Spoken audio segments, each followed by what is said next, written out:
দেখুন যে দাদু সে আমি খোঁজ নিচ্ছি ভাই, কারণ আমরা তাহলে কেউই জানি না এখানে যারা ভোটার আছে কিন্তু শুনলে আমরা কেউ আমরা তো এই যে ঠিক আছে আমি খোঁজ নিচ্ছি, ক্যামেরাম্যানরা তো শোনাই দেখেছি।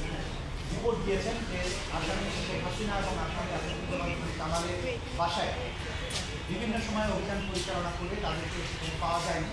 তারা রিপোর্ট দিয়েছেন আরও বিভিন্ন সামাজিক যোগাযোগ মাধ্যম এবং পত্রপত্রিকার রিপোর্ট থেকে তারা জানতে পেরেছেন যে এই আসামিদ্বয় গ্রেপ্তার এড়ানোর জন্য বর্তমানে ভারতে পলাতক অবস্থায় রয়েছেন।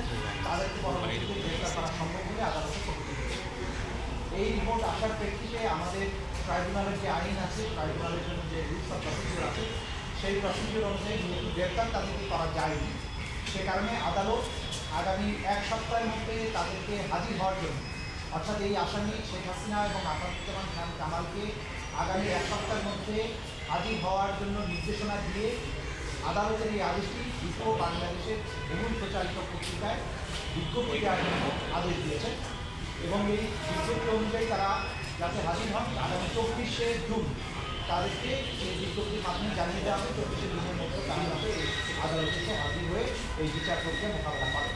আগামী 24শে জুন তারিখে পরবর্তী তারিখ নির্ধারিত হয়েছে।